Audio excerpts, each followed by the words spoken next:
মৌসুমের শেষে হলেও জেলেদের জালে ধরা পড়ছে রূপালী ইলিশ। তবে মাছ ধরার নিষেধাজ্ঞার সময় ঘনিয়ে আসায় দুশ্চিন্তায় জেলেরা। সময় পিছিয়ে না দিলে নামানোর হুমকি দিয়েছে তারা। আর ক্রেতাদের অভিযোগ, শারদীয় দুর্গাপূজা আর অবরোধ একই সময় হয় ইলিশের দাম নাগালের বাইরে। ভোলা থেকে আফজাল হোসেনের পাঠানো রিপোর্ট। বছরের শুরুতে ভোলার মেঘনা ও তেঁতুলিয়া নদীতে ইলিশের দেখা পাননি জেলেরা। তবে মৌসুমের শেষে এসে জেলেদের জাল ভরে ধরা পড়ছে রূপালী ইলিশ। এতেই যেন হতাশা কেটে আশার আলো দেখছেন মেঘনাপাড়ে জেলেরা। জেলার মাছঘাটগুলোতে ইলিশ বিক্রির হাঁকডাকে মুখরিত হয়ে উঠেছে। এতে জেলেদের মুখে হাসি ফুটলেও ক্রেতাদের মুখ ভার। পর্যাপ্ত ইলিশ পেলেও দাম নাগালের বাইরে। ফলে ইলিশ কিনতে এসে শেষ পর্যন্ত খালি হাতে ফিরছে অনেক ক্রেতা। মাছ কেনার জন্য আসছি, কিন্তু এখন অতিরিক্ত দাম দেখে আমরা কিনতে পারতেছি না। মাছের দামটা একমাত্র কারণ হলে এখন অভিযান কাছে গেছে, মনে করেন 22 দিন অভিযান, সবাই মাছ কম বেশি কিনতেছে, এই কারণে একটু দামটা বাড়তি। জেলেদের একদিকে যেমন মাছ পাওয়ার আনন্দ, অন্যদিকে তেমনি চিন্তা বেড়েছে মাছ ধরার নিষেধাজ্ঞা নিয়ে। বলছেন সরকার যাচাই বাছাই না করেই ইলিশ সহ সব ধরনের মাছ ধরা নিষিদ্ধ করেছে। তারা আগে 13 তারিখে দিছে, এখন 13 তারিখে দেখ, 4 তারিখে তারা ঘোষণা দিয়েছে, এটা তো কোনো কথা না। অভিযান পরীক্ষা নিরীক্ষা না করে সরকার অবরোধ দিয়ে দিচ্ছে। গত বছর অবরোধ ছিল 13 অক্টোবর, এবার 4 অক্টোবর দেওয়াতে আমরা হতাশাগ্রস্ত। তবে মৎস্য অফিস বলছে পরীক্ষা নিরীক্ষা করেই মা ইলিশ রক্ষায় 23 দিনের মাছ ধরার নিষেধাজ্ঞা দেওয়া হয়েছে। বিশেষজ্ঞ প্যানেল তারা বিভিন্ন তথ্যপত্র বিশ্লেষণ করে এই সময়সীমাটা নির্ধারণ করে থাকে। তো এটা আসলে ফিক্স না, প্রতি বছরই এটা পরিবর্তন হয়। তো এবার যেহেতু আমাদের এই সময়সীমার জন্য প্রজ্ঞাপন হয়ে গেছে, আমরা সেই অনুযায়ী আমাদের পরবর্তী প্রয়োজনীয় পদক্ষেপ আমরা গ্রহণ করব। আগামী 4 অক্টোবর থেকে 25 অক্টোবর পর্যন্ত মাছ ধরার নিষেধাজ্ঞা দিয়েছে সরকার। NTV news desk. হাসপাতাল থেকে শঙ্কামুক্ত হয়ে আবারও দলের সঙ্গে যোগ দিয়েছেন মাইনর স্ট্রোক করা বাংলাদেশ নারী দলের প্রধান কোচ সারওয়ার ইমরান। গত সোমবার বাম পায়ে হালকা অবশ অনুভূত হয় হাসপাতালে যান টাইগ্রাস কোচ। এরপর এমআরআই করানো হলে ব্রেইনে মাইনর স্ট্রোক ধরা পড়ে। সেদিন হাসপাতালে থাকলেও পরদিন শঙ্কা কাটিয়ে টিম হোটেলে ফেরেন তিনি। কাল বিশ্বকাপ মিশনে নামবে বাংলাদেশ। কলম্বোতে টাইগ্রাসদের প্রতিপক্ষ পাকিস্তান। ম্যাচটি শুরু হবে বাংলাদেশ সময় বেলা 3:30টায়। জাতিসংঘ সাধারণ পরিষদের 80তম অধিবেশনে যোগদান শেষে ঢাকার উদ্দেশ্যে রওনা দিয়েছেন অন্তর্বর্তীকালীন সরকারের প্রধান উপদেষ্টা অধ্যাপক মোহাম্মদ ইউনূস। নিউ ইয়র্ক স্থানীয় সময় রাত 11:30টায় তাকে বহনকারী এমিরেটস এয়ারলাইন্সের নিয়মিত ফ্লাইটটি জেএফকে আন্তর্জাতিক বিমানবন্দর থেকে উড়াল দেয়। যুক্তরাষ্ট্রে নিযুক্ত বাংলাদেশের রাষ্ট্রদূত এবং জাতিসংঘে বাংলাদেশের স্থায়ী প্রতিনিধি বিমানবন্দরে ডক্টর ইউনূসকে বিদায় জানান। কাল ভোরে তার ঢাকার হযরত শাহজালাল আন্তর্জাতিক বিমানবন্দরে অবতরণ করার কথা রয়েছে। জাতিসংঘের সাধারণ পরিষদের অধিবেশনে ভাষণ দেয়া ছাড়াও বেশ কিছু আন্তর্জাতিক সম্মেলনে যোগ দেন প্রধান উপদেষ্টা। পাশাপাশি কয়েকটি দেশের রাষ্ট্র ও সরকার প্রধান এবং আন্তর্জাতিক সংস্থার প্রধানদের সাথে সৌজন্য সাক্ষাৎ করেন তিনি। প্রশাসনের পক্ষ থেকে 8 দফা দাবি বাস্তবায়নের আশ্বাস এবং সনাতন ধর্মাবলম্বীদের শারদীয় দুর্গোৎসব উপলক্ষে 5 অক্টোবর পর্যন্ত খাগড়াছড়িতে অবরোধ কর্মসূচি স্থগিত করেছে যুগ্ম ছাত্র জনতার ব্যানারে সংগঠনটি। তবে 144 ধারা এখনও বলবৎ রয়েছে। কথিত ও সংগঠনটির মিডিয়া সেল থেকে সামাজিক যোগাযোগ মাধ্যমে একটি পোস্ট থেকে বিষয়টি নিশ্চিত করা হয়েছে। এতে বলা হয়েছে, শারদীয় দুর্গোৎসব এবং প্রশাসনের পক্ষ থেকে 8 দফা দাবি বাস্তবায়নের আশ্বাসে চলমান অবরোধ কর্মসূচি 5 অক্টোবর পর্যন্ত স্থগিত করা হয়। এদিকে অবরোধ স্থগিত করায় চলছে দূরপাল্লার যান। তবে 144 ধারা এখনও বহাল রয়েছে। সড়কের মোড়ে মোড়ে আইনশৃঙ্খলা বাহিনীর সদস্যরা মোতায়েন আছে। প্রশাসন জানিয়েছে, পরিস্থিতি বিবেচনায় 144 ধারা প্রত্যাহার হবে।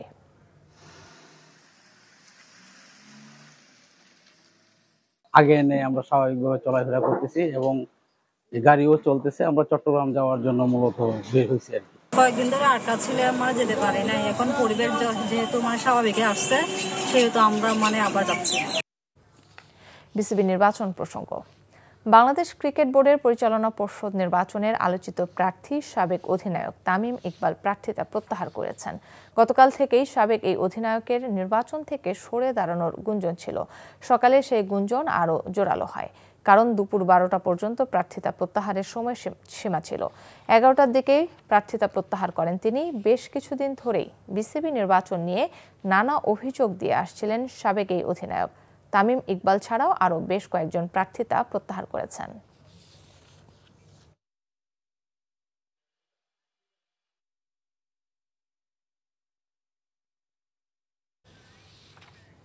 দর্শক, বিসিবিতে কথা বলছেন রফিকুল ইসলাম বাবু। আমরা সরাসরি যাচ্ছি সেখানে।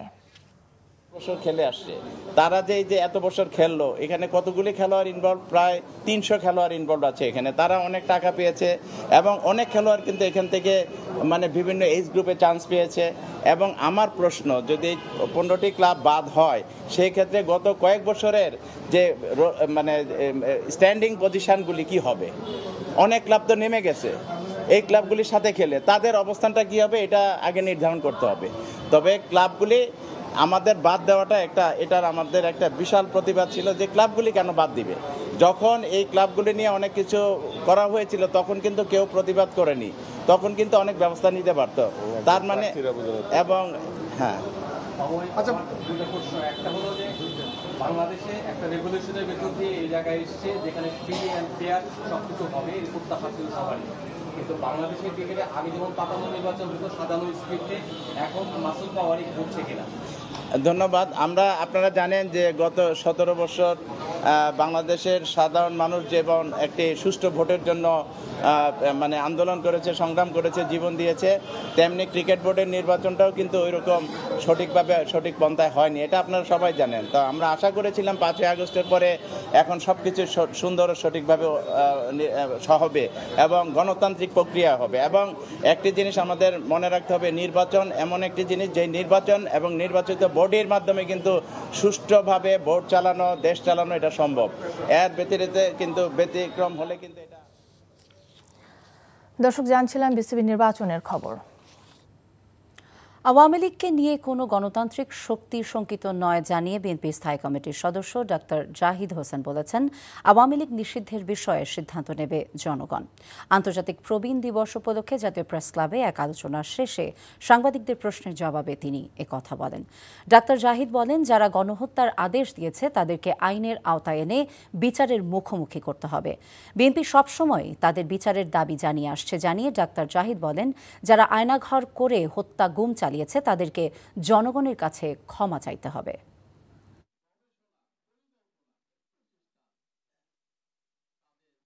আমরা মনে করি তারা গণদুশ্মন এবং তাদের নির্বাচন কেন, তাদের এই দেশের মানুষের এসে তারা নির্বিঘ্নে বিচার ছাড়া বা তাদের অনুসূচনা ছাড়া, আজকে যদি আমরা 71 নিয়ে এত কথা বলি তাহলে এই 24-এ গত 15 বৎসর দেশের ভোটাধিকার চুরি, দিনের ভোট রাতে করেছে, তার জন্য তাদের অনুসূচনা হবে না, এটা তো হতে পারে না। কাজে দে নিড টু মানে আপনার কি বলে যে আনকন্ডিশনালি জনগণের কাছে ক্ষমা চাইতে হবে, যেটা জনগণ সিদ্ধান্ত নেবে ক্ষমা করবে কি করবে। শারদীয় দুর্গোৎসবের মহানবমীতে রাজধানীর মণ্ডপে মণ্ডপে পূজা অর্চনায় ঢল নামে পুণ্যার্থীদের। মন্ত্রপাঠ, আরতি, অঞ্জলির মতো আনুষ্ঠানিকতার মধ্য দিয়ে চলে মহানবমীর বিহিত পূজা। এই তিথিতে মহাদেবীর আশীর্বাদ নিতে জড়ো হন সনাতন ধর্মের নানা বয়সী ভক্তরা। HM মেহেদি হাসানের রিপোর্ট।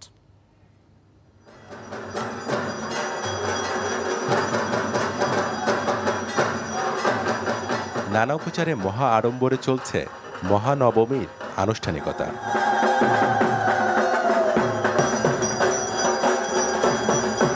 পুরোহিতের মন্ত্রে কণ্ঠ মেলান আগত দেবী ভক্ত পূজারী। ইহকাল আর পরকালের শান্তি, সুখ আর মুক্তির আশায় নিবেদন করেন পুষ্পার্ঘ্য। The world's not in a good condition right now, but I really do think with the power of Almighty Durga Ma, we can find a fix for this. We can find peace here. আমাদের সবারই কষ্ট একটা থেকেই যায় যে দুর্গাপূজা শুরু হওয়ার কিছুদিনের মধ্যেই শেষ হয়ে যায়, কিন্তু তারপরেও আমি সবাইকে জানাচ্ছি মহানবমীর শুভেচ্ছা। এত সুন্দর আমেজ দেখেন, স্বস্ফূর্তভাবে সবাই আসছে, মুসলমান, হিন্দু, বৌদ্ধ, খ্রিস্টান সবাই কিন্তু দেখতেছে, তো এটা অনেক আনন্দের ব্যাপার না? Dhaka is one of the oldest, and Bangladesh one of the oldest culture and rich history. So we came to see this Hindu festival here and visited also the old Dhaka. উৎসবের রঙে রঙিন মনে আছে বিষাদের সুরও। দেবী মাঝে একদিন পরেই ফিরে যাবেন কৈলাসে।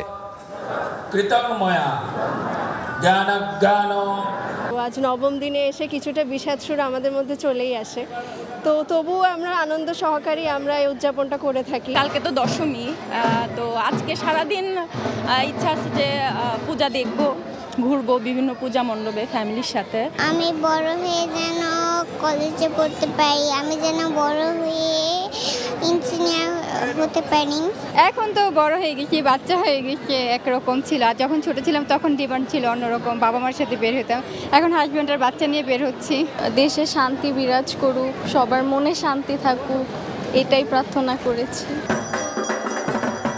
দিনভর দেবী আরাধনার পর রাতে আয়োজিত হবে আরতি প্রতিযোগিতা। HM. Mehedi Hasan, NTV news, Dhaka. সম্প্রতি মালয়েশিয়ায় অনুষ্ঠিত world invention competition and exhibition 2025-এ বাংলাদেশি ক্ষুদে বিজ্ঞানীরা অসাধারণ সাফল্য অর্জন করেছে। এই আন্তর্জাতিক প্রতিযোগিতায় অংশগ্রহণকারী দলগুলো সম্মিলিতভাবে অর্জন করেছে 14টি স্বর্ণপদক এবং 3টি রৌপ্য পদক, যা দেশের উদ্ভাবনী শক্তির এক উজ্জ্বল দৃষ্টান্ত। এই উপলক্ষে সকালে রাজধানীর তেজগাঁওয়ে অবস্থিত আকিজ গ্রুপের প্রধান কার্যালয়ে আয়োজিত এক অনুষ্ঠানে বিজয়ীদের সংবর্ধনা প্রদান এবং শিক্ষার্থীদের হাতে সম্মাননা ও উপহার তুলে দেওয়া হয়। এই গৌরবের অভিযাত্রায় পৃষ্ঠপোষক হিসেবে পাশে ছিল দেশের শীর্ষস্থানীয় ব্র্যান্ড ফার্ম ফ্রেশ, যা আকিজ ডেইরি লিমিটেডের একটি অঙ্গ প্রতিষ্ঠান। প্রতিযোগিতার সার্বিক ব্যবস্থাপনায় ছিল উদ্ভাবনী platform dreams of Bangladesh. Awami লীগের কার্যক্রমে নিষেধাজ্ঞা দ্রুত প্রত্যাহার হবে এমন কোনো সম্ভাবনা নেই বলে জানিয়েছেন আইন উপদেষ্টা ডক্টর আসিফ নজরুল। দুপুরে বরিশালে সাংবাদিকদের সাথে আলাপকালে তিনি কথা বলেন। পূজা মণ্ডপ পরিদর্শনকালে তিনি আরও বলেন, ফেব্রুয়ারির প্রথমার্ধেই আগামী জাতীয় সংসদ নির্বাচন অনুষ্ঠিত হবে। অশান্ত পাহাড় প্রসঙ্গে উপদেষ্টা বলেন, জড়িতদের বিরুদ্ধে যথাযথ ব্যবস্থা নেওয়া হবে। বিভিন্ন পূজা মণ্ডপ পরিদর্শনকালে হিন্দু সম্প্রদায় নেতৃবৃন্দের সঙ্গে কুশল বিনিময় করেন তিনি। যখন একটা দলের কার্যক্রম কিছু সময়ের জন্য ব্যান করা হয়, তো থিওরিটিক্যালি ওই ব্যানটা আপনার পার্মানেন্ট কি পার্মানেন্ট না সেই ধরনের প্রশ্ন থাকে, কিন্তু বাস্তবিক অর্থে আওয়ামী লীগের কার্যক্রম নিষিদ্ধটা উইথড্র হবে এই ধরনের কোনো সম্ভাবনা আমি দেখতে পাচ্ছি না, আমি অন্তত দেখতে পাচ্ছি না। বরং আমি যেটুকু জানি যে আমাদের আন্তর্জাতিক অপরাধ আদালতে যে প্রসিকিউশন টিম আছে সেই টিমের পক্ষ থেকে সংগঠন হিসাবে আওয়ামী লীগের বিচার চাওয়ার একটা পদক্ষেপ বরং নেওয়া হচ্ছে। প্রধান উপদেষ্টা অত্যন্ত স্পষ্ট করে বলেই দিয়েছেন ফেব্রুয়ারির প্রথমার্ধে নির্বাচন, যতবার কথা বলছেন উনি ফেব্রুয়ারির প্রথমার্ধে নির্বাচন। অন্তর্বর্তী সরকারের মতো আর কোনো বৈধ সরকার নেই। এ সরকার সামাজিক চুক্তির ফসল। যতই বাধা আসুক, আগামী ফেব্রুয়ারিতে নির্বাচন অনুষ্ঠিত হবে বলে জানিয়েছেন অ্যাটর্নি জেনারেল মোহাম্মদ আসাদুজ্জামান। ঝিনাইদহে এক মতবিনিময় সভায় তিনি এসব কথা বলেন। সমস্ত বাধার প্রাচীর উত্তরে বাংলাদেশের মানুষ আগামী ফেব্রুয়ারিতে নির্বাচনের মাঠে ভোট দিতে যাবে, এটাই বাংলাদেশের মানুষের সামাজিক চুক্তি। এই নির্বাচনকে ভণ্ডুল করতে, বাংলাদেশের গণতন্ত্র উত্তরণের পথে বাধা হয়ে দাঁড়াতে এসে যদি কোনো খুনি গোষ্ঠী সামনে দাঁড়ায়, আমাদের বাংলাদেশের জনগণ তার সমুচিত জবাব দেবে আইনসঙ্গতভাবেই। চণ্ডীপাঠ, মহাস্নান আর ভোগ আরতির মধ্য দিয়ে সারা দেশে দেবী আরাধনা চলছে। এদিকে বিভিন্ন পূজা মণ্ডপ পরিদর্শন করেছেন রাজশাহীতে নিযুক্ত ভারতের সহকারী হাইকমিশনার মনোজ কুমার।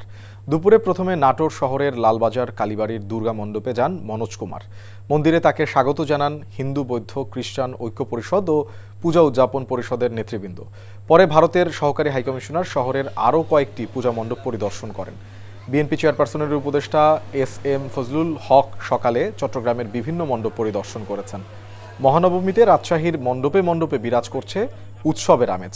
নগরীর সাহেববাজার এলাকার পূজা মণ্ডপ পরিদর্শন করেছেন বিএনপি চেয়ারপারসনের উপদেষ্টা মিজানুর রহমান মিনু। বগুড়ার গাবতলীতে পূজা মণ্ডপ পরিদর্শন করেন বিএনপি চেয়ারপারসনের উপদেষ্টা হেলালুজ্জামান তালুকদার লালু। আর সোনাতলায় পূজা মণ্ডপে আর্থিক সহায়তা দেন মনোনয়ন প্রত্যাশী মহিদুল ইসলাম রিপন। এছাড়া সদরের বিভিন্ন মণ্ডপ পরিদর্শন করেন জেলা বিএনপি সভাপতি রেজাউল করিম বাদশাহ। ময়মনসিংহ নগরীর প্রতিটি পূজা মণ্ডপে পূজা অর্চনা, ঢাক ঢোল, কাসর ঘণ্টা আর ভক্তিমন্ত্রে মুখরিত হয়ে ওঠে মণ্ডপগুলো। ঠাকুরগাঁওয়ের বিভিন্ন পূজা মণ্ডপগুলো পরিদর্শন করেছেন রংপুর রেঞ্জের ডিআইজি আমিনুল ইসলাম। এছাড়া কুমিল্লা, নেত্রকোনা, খাগড়াছড়ি, চাঁপাইনবাবগঞ্জ, জয়পুরহাট সহ সারা দেশে উৎসবমুখর পরিবেশে উদযাপিত হচ্ছে শারদীয় দুর্গা উৎসব। এদিকে শারদীয় দুর্গা পূজা উপলক্ষে নারায়ণগঞ্জ সহ দেশের নদী তীরবর্তী এলাকায় টহল ও কঠোর নিরাপত্তা ব্যবস্থা জোরদার হয়েছে বলে জানিয়েছেন কোস্টগার্ডের মহাপরিচালক রিয়ার অ্যাডমিরাল মোহাম্মদ জিয়াউল হক। সকালে নারায়ণগঞ্জ নগরীর মিশনপাড়া রামকৃষ্ণ মিশনে শারদীয় দুর্গা উৎসবের মহানবমীতে মণ্ডপ পরিদর্শন শেষে একথা বলেন তিনি। এ সময় তিনি শহরের মিশনপাড়া রামকৃষ্ণ মিশন আশ্রম পূজা মণ্ডপ ঘুরে দেখেন এবং মণ্ডপের দায়িত্বে থাকা ব্যক্তিদের সাথে কথা বলে মণ্ডপের সার্বিক নিরাপত্তা নিশ্চিতকরণের বিষয়ে খোঁজ খবর নেন।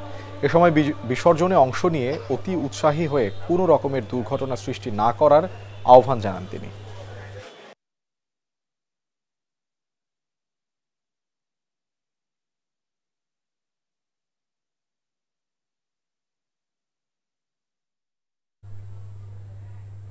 পূজার টানা 4 দিনের ছুটিতে ঢাকা চট্টগ্রাম ও ঢাকা সিলেট মহাসড়কের নারায়ণগঞ্জ অংশের যানবাহনের চাপ বেড়েছে। কোথাও যানজট, আবার কোথাও ধীর গতিতে চলছে যানবাহন। চরম ভোগান্তিতে ঘরমুখো মানুষ। যানজটের কবলে পড়া যাত্রী ও চালকরা জানান, পূজার ছুটি শুরু হওয়ায় সবাই গ্রামের বাড়িতে ছুটছেন। সাইনবোর্ড থেকে মেঘনা টোল প্লাজা পর্যন্ত যেতে যেখানে আধা ঘন্টা সময় লাগে, সেখানে 3 থেকে 4 ঘন্টা সময় লাগছে অতিরিক্ত যাত্রী ও যানবাহনের চাপে। শুধু চট্টগ্রামগামী সড়ক নয়, ঢাকা সিলেট মহাসড়কেও একই চিত্র। ভৈরব, নরসিংদী ও 2500 অংশে ধীর গতিতে চলছে যানবাহন। কোথাও দীর্ঘ যানজট নিরসনে কাজ করছে হাইওয়ে পুলিশ।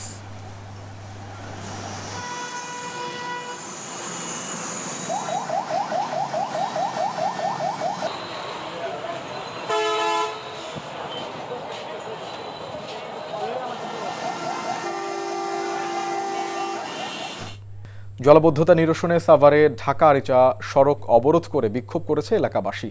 এ সময় প্রায় 1 ঘন্টা বন্ধ থাকে ঢাকা আরিচা মহাসড়কের যান চলাচল। এতে চরম ভোগান্তির শিকার হন সড়ক ব্যবহারকারীরা। বিক্ষোভকারীরা জানান, প্রতি বছরই বর্ষা মৌসুম এলে জলাবদ্ধতা লেগে থাকে সাভারের তেঁতুলঝোড়া ইউনিয়নের 3টি গ্রামে। দীর্ঘদিনেও পরিকল্পিত ড্রেনেজ ব্যবস্থা না করা ও জলাবদ্ধতা নিরসনে উদ্যোগ না নেয়ায় ক্ষুব্ধ হয়ে আজ ঢাকা আরিচা মহাসড়ক অবরোধ করে বিক্ষোভ করেন তারা। প্রশাসনের আশ্বাসে আন্দোলনকারীরা সড়ক ছেড়ে দেন। বিএনপির ভারপ্রাপ্ত চেয়ারম্যান তারেক রহমান ঘোষিত 31 দফার 24তম নির্মিত প্রামাণ্যচিত্র ফ্যামিলি কার্ডের উদ্বোধন করা হয়েছে। চাঁদপুরের কচুয়া সরকারি ডিগ্রি কলেজ মাঠে এর উদ্বোধন করেন পিছিয়ে পড়া নারী সমাজের সদস্যরা। অনুষ্ঠানে প্রধান ও বিশেষ অতিথির আসনেও বসেন স্থানীয় নারীরা। 24তম দফায় মূলত নারীর কর্মসংস্থান ও ক্ষমতায়ন নিশ্চিতে নানা পদক্ষেপের কথা বলা হয়েছে। অনুষ্ঠানের সভাপতি প্রামাণ্যচিত্রটির তত্ত্বাবধায়ক অস্ট্রেলিয়া বিএনপির সাবেক সাংগঠনিক সম্পাদক ইঞ্জিনিয়ার হাবিবুর রহমান বলেন, তারেক রহমানের রাষ্ট্র কাঠামোর দফাগুলো শুধু রাজনৈতিক প্রতিশ্রুতি নয়, জনগণের জীবনমান উন্নয়নের বাস্তব সমাধানও। কক্সবাজারের টেকনাফে যৌথ বাহিনীর অভিযান চালিয়ে পাচারের উদ্দেশ্যে বন্দী নারী ও শিশুসহ 8 জনকে উদ্ধার করা হয়েছে। সকালে কোস্টগার্ড মিডিয়া কর্মকর্তা লেফটেন্যান্ট কমান্ডার সিয়ামুল হক জানান, সাগর পথে মালয়েশিয়ার উদ্দেশ্যে পাচারের জন্য নারী ও শিশুসহ কিছু সংখ্যক ব্যক্তিকে টেকনাফের বাহারছড়ার গহীন পাহাড়ে বন্দী করে রাখা হয়েছিল। প্রাপ্ত তথ্যের ভিত্তিতে গত রাতে যৌথ বাহিনী অভিযান চালিয়ে টেকনাফের বাহারছড়া জুম্মাপাড়ায় পাচারকারীদের গোপন আস্তানা থেকে নারী ও শিশুসহ 8 জন ব্যক্তিকে উদ্ধার করা হয়। আওয়ামী লীগ গণশত্রুতে পরিণত হয়েছে উল্লেখ করে বিএনপি নেতারা বলেছেন, আওয়ামী লীগ নিষিদ্ধ হবে কিনা সে সিদ্ধান্ত নেবে জনগণ। তবে এ নিয়ে নিউ ইয়র্কে প্রধান উপদেষ্টা দেয়া বক্তব্য নতুন করে প্রশ্ন তৈরি করেছে বলেও মনে করেন তারা। দুর্গাপূজার সময় পাহাড়ে অস্থিতিশীলতাকে গভীর ষড়যন্ত্র হিসেবে দেখেন তারা। হাসান মাহমুদের রিপোর্ট। আন্তর্জাতিক প্রবীণ দিবস উপলক্ষে জাতীয় প্রেস ক্লাবে এই আলোচনায় অংশ নেন বিএনপির স্থায়ী কমিটির সদস্য professor doctor AZM Zahid Hossain. অনুষ্ঠান শেষে সাংবাদিকরা নিউ ইয়র্কে আওয়ামী লীগের কার্যক্রম স্থগিত প্রসঙ্গে দেয়া প্রধান উপদেষ্টার বক্তব্যের বিষয়ে জানতে চাইলে ডাক্তার জাহিদ বলেন, যারা ফ্যাসিবাদী শাসন কায়েম করে হত্যা, গুম, দুর্নীতি করেছে তাদের বিচারের মুখোমুখি করতে হবে। তিনি বলেন, প্রধান উপদেষ্টার বক্তব্য নতুন প্রশ্ন তৈরি করেছে। মাননীয় প্রধান উপদেষ্টা যেটা বলেছেন, এক ধরনের প্রশ্নবোধক চিহ্ন হয়েছে যে বাংলাদেশের মিডিয়ায় আমরা দেখেছি যে আওয়ামী লীগকে নিষিদ্ধ করা হয়েছে। যে নিষিদ্ধের বিষয়টা কাকে গ্রহণ করবে বা করবে না, এটা জনগণের বিষয়। এটা কোনো অবস্থাতেই আইন, আদালত অথবা সরকারি সিদ্ধান্তে যে করার যে প্রক্রিয়া, এটার সাথে বিএনপি কিন্তু সবসময় দ্বিমত পোষণ করেছিল। তাদের নিয়ে আমরা রাজনৈতিক যারা গণতন্ত্রের জন্য আন্দোলন করেছে তারা মোটেই ভীত বা সন্ত্রস্ত নেই। এদিকে রাজধানীর নয়াপল্টনে বিভিন্ন পূজা মণ্ডপ পরিদর্শন শেষে বিএনপির সিনিয়র যুগ্ম মহাসচিব রিজভী আহমেদ বলেছেন, ষড়যন্ত্রের অংশ হিসেবে পূজায় পাহাড়ে অস্থিরতা করা হচ্ছে। পাহাড়ে অশান্তি কেন? বাংলাদেশকে অস্থিতিশীল করার একটা জাতীয় আন্তর্জাতিক চক্রান্ত। যারা শেখ হাসিনার পতনকে মেনে নিতে পারেনি তারাই এই চক্রান্ত করে যাচ্ছে যে এই দুর্গাপূজার সময় এমন কিছু ঘটনা ঘটাতে হবে যাতে বাংলাদেশের ভাবমূর্তি নষ্ট হয় বিদেশে। এছাড়া শহীদ প্রেসিডেন্ট জিয়াউর রহমানের মাজার কমপ্লেক্সের লেকে মাছের পোনা অবমুক্ত করে আমরা বিএনপি পরিবার। Hasan Mahmud, NTV news, Dhaka. বাংলাদেশ জামায়াতে ইসলামীর আমির ডাক্তার শফিকুর রহমানের সাথে সৌজন্য সাক্ষাৎ করেছেন বাংলাদেশে নিযুক্ত সুইডেনের রাষ্ট্রদূত নিকোলাস উইক্স। সকালে রাজধানী বসুন্ধরা কার্যালয়ে সাক্ষাতের শুরুতে রাষ্ট্রদূত জামায়াতের আমিরের স্বাস্থ্যের খোঁজ খবর নেন এবং তার আরোগ্য কামনা করেন। বৈঠকে বাংলাদেশে বিরাজমান সার্বিক পরিস্থিতি, বাংলাদেশ ও সুইডেনের দ্বিপক্ষীয় সম্পর্ক ও বিনিয়োগ এবং আন্তর্জাতিক সম্পর্ক সহ স্বার্থ সংশ্লিষ্ট বিষয় নিয়ে আলোচনা হয়। পরে জামায়াতে আমিরের সাথে সৌজন্য সাক্ষাৎ করেন বাংলাদেশে নিযুক্ত ব্রাজিলের রাষ্ট্রদূত পাওলো ফার্নান্দো দিয়াজ পেরেজ। বৈঠকে বাংলাদেশের বিরাজমান পরিস্থিতি, বাংলাদেশ ও ব্রাজিলের দ্বিপক্ষীয় সম্পর্ক ও বিনিয়োগ এবং আন্তর্জাতিক সম্পর্ক সহ স্বার্থ সংশ্লিষ্ট বিষয় নিয়ে আলোচনা হয়। একই সাথে ভবিষ্যতে বাংলাদেশে ব্রাজিলে বিনিয়োগ আরও বাড়বে বলেও আশাবাদ ব্যক্ত করেন ব্রাজিলের রাষ্ট্রদূত। আগামীকাল হিন্দু সম্প্রদায় দুর্গাপূজার মহাদশমীতে বিসর্জন ঘিরে রাজধানী জুড়ে পর্যাপ্ত নিরাপত্তা ব্যবস্থা নেওয়া হয়েছে বলে জানিয়েছেন ডিএমপি কমিশনার শেখ সাজ্জাদ আলী। বিকেলে রাজধানী বনানীতে পূজা মণ্ডপ পরিদর্শন এসে সাংবাদিকদের কথা বলেন তিনি। এখন পর্যন্ত শান্তিপূর্ণভাবে পূজা উদযাপন হচ্ছে বলে জানান তিনি। সাম্প্রদায়িক সম্প্রীতি যাতে নষ্ট না হয় সেদিকে সজাগ দৃষ্টি রাখা হয়েছে বলে জানান ডিএমপি কমিশনার। পুলিশের পাশাপাশি সবসময় প্রতিটা মণ্ডপে 2 জন করে পূজা কমিটির লোক থাকার অনুরোধ জানান তিনি। সবাই ঐক্যবদ্ধ থাকলে সম্প্রীতি নষ্ট করার সুযোগ কেউ পাবে না বলেও মন্তব্য করেন তিনি। পুলিশ ফোর্স এবং গোয়েন্দা সংস্থার লোকেরা নিয়োজিত থাকবে। এখন পর্যন্ত কোনো নিরাপত্তা বিঘ্নিত হওয়ার কোনো আশঙ্কা নেই। স্বরাষ্ট্র মন্ত্রণালয় থেকে অনুরোধ করা হয়েছে যে ওই যে লাইফ জ্যাকেট, যারা সাঁতার জানে তারাও যেন লাইফ জ্যাকেট এবং ওই যে রিংগুলো নিয়ে সাঁতারাতে যাতে কোনো বিপদ আপদ কিছু হলে তারা ওগুলোর জন্য ব্যবহার করতে পারে। এবারে বাংলাদেশ ক্রিকেট বোর্ড বিসিবি নির্বাচনে আগে থেকে সব নির্ধারিত করার ফন্দি ফিকিরের অভিযোগ তুলে নিজে প্রার্থিতা প্রত্যাহার করে নিয়েছেন সাবেক অধিনায়ক ও সম্ভাব্য সভাপতি প্রার্থী তামিম ইকবাল খান। তিনি ছাড়াও তার প্যানেলে আরও কয়েকজন ক্লাব কাউন্সিলর প্রার্থিতা তুলে নেয় নতুন মাত্রা পেয়েছে আসন্ন বিসিবি নির্বাচন। 3 ক্যাটাগরিতে মোট 16 জন নির্বাচন থেকে সরে যাওয়ায় চূড়ান্ত তালিকায় এখন প্রার্থী সংখ্যা 34 জন। কুশল ইয়াসিরের রিপোর্ট। প্রার্থিতা প্রত্যাহারের শেষ দিনের আগেই জানা গিয়েছিল তামিম ইকবাল সহ বিএনপিপন্থী ক্রিকেট পরিচালক প্রার্থীদের একাংশ সরে দাঁড়াতে পারে। শেষ পর্যন্ত বুধবার সত্য হলো সেটি।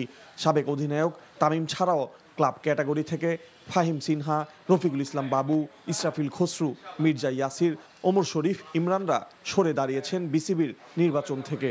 সরে গেছেন চট্টগ্রাম থেকে মীর হেলালের মতো প্রার্থীও। নির্বাচনের অনুকূল পরিবেশ না থাকায় সম্মিলিত সিদ্ধান্ত তাদের। যারা বোর্ডে আছেন তারা যদি এভাবে করে ইলেকশন করতে চান করতে পারেন, জিততেও পারেন, বাট আজকে ক্রিকেট 100% হেরে গেছে, এটা নিয়ে কোনো সন্দেহ নাই। আপনারা বলেন বড় গলায় যে বাংলাদেশে ফিক্সিং বন্ধ করা লাগবে, আগে ইলেকশনের ফিক্সিং বন্ধ করেন, পরে ক্রিকেটের ফিক্সিং বন্ধ করার চিন্তাটা করি। এর সাথে কারা কারা জড়িত একদম স্পষ্টভাবে ক্লিয়ার। তামিমের মতোই সুর অন্যদের। সাধারণ মানুষ যেমন একটি সুষ্ঠু ভোটের জন্য আন্দোলন করেছে, সংগ্রাম করেছে, জীবন দিয়েছে, তেমনি ক্রিকেট বোর্ডের নির্বাচনটাও কিন্তু ওইরকম সঠিকভাবে সঠিক পন্থায় হয়নি। ক্লাব ছাড়াও প্রার্থিতা প্রত্যাহারের ঢেউ আছড়ে পড়েছেন চট্টগ্রাম বিভাগীয় ও জেলা ক্রীড়া সংস্থাতেও। বিনা প্রতিদ্বন্দ্বিতায় তাই পরিচালক হচ্ছেন গায়ক ও সাবেক ক্রিকেটার আসিফ আকবর ও আহসান ইকবাল চৌধুরী। এই ক্যাটাগরিতে ভোটের লড়াই হবে ঢাকা, রাজশাহী ও রংপুরে। এদিকে নির্বাচনে দৌড়ে থাকাদের মধ্যে ক্যাটাগরি 2 থেকে রয়েছেন ফারুক আহমেদ, লুৎফর রহমান বাদল, মঞ্জুর হোসেনরা। ক্যাটাগরি 3-এ সিরাজউদ্দিন আলমগীর সরে যাওয়ায় খালেদ মাসুদ পাইলটের প্রতিপক্ষ শুধুই দেবব্রত পাল। আগামী 6 অক্টোবর বিসিবি নির্বাচন। 23 পরিচালক আসবেন 3 ক্যাটাগরি থেকে, বাকি 2 জন হবেন সরকার মনোনীত পরিচালক। কুশল ইয়াসির, এনটিভি নিউজ, ঢাকা। সামাজিক যোগাযোগ মাধ্যমে ছড়িয়ে পড়া সদ্য প্রয়াত সাবেক শিল্পমন্ত্রী নুরুল মজিদ মাহমুদ হুমায়ুনের হাতকড়া পরিহিত ছবিকে ভুয়া খবর বলে মন্তব্য করেছেন স্বরাষ্ট্র সচিব নাসিমুল গনি। দুপুরে যশোরে কেশবপুর উপজেলা ত্রিপল্লী সার্বজনীন দুর্গা মণ্ডপ পরিদর্শন শেষে এ মন্তব্য করেন তিনি। ষষ্ঠ সচিব বলেন, নুরুল মজিদ আইসিইউতে চিকিৎসাধীন ছিলেন, সাথে ছিল তার পরিবার। চিকিৎসার কোনো অবহেলা হয়নি, তারপরও কোনো অভিযোগ থাকলে তদন্ত করা হবে। এগুলো সমস্ত ভুয়া খবর, এগুলো সমস্ত ভুয়া খবর। এরকম কোনো ঘটনা ঘটেনি। উনি ওনার আত্মীয় স্বজন সহ হাসপাতালে আইসিইউতে ইন্তেকাল করেছেন। নানান মানবাধিকার সংস্থাগুলো বিবৃতি দিয়েছে, বিবৃতি দিতে পারে, এটা বিবৃতি দিতে পারেন, কিন্তু ইনকোয়ারি করলে আসল করলে সকল খবর জানা যাবে।